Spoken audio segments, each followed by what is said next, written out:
मैं पानी पा लाना ठंडा इंदे विच ही निकल गया।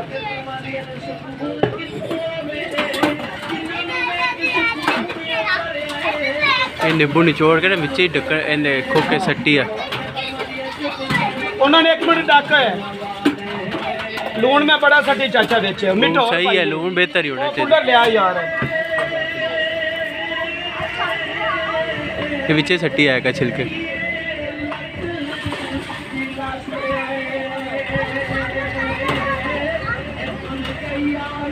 ये स्प्राइट ना बनना है ना बोतल आ रहा वाकई बड़ी सिकंजी बनती। वो वाला 10 मुहर्रम नो इंशाल्लाह बना देना मैं।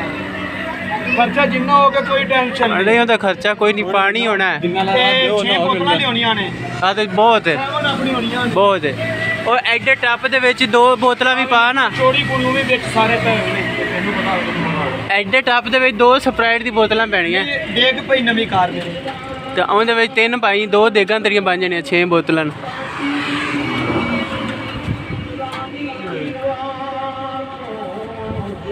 बस करो टापड़ा लींबू पाई होंदे टका के ना स्प्राइट। स्प्राइट पहले नहीं पानी ते बना लेनी है ना। मोटरसाइकिल कोई नहीं है नहीं फोटो लगे वो चुला के लिया के पौड़े ते पानी पौधा की फायदा है।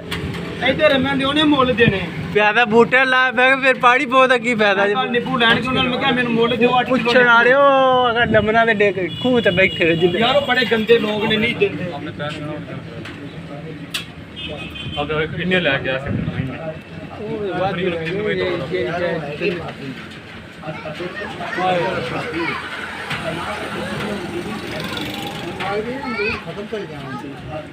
वो गिलास सारे पूरे घर यार किराए दे नहीं आए गिलास जेड़े ने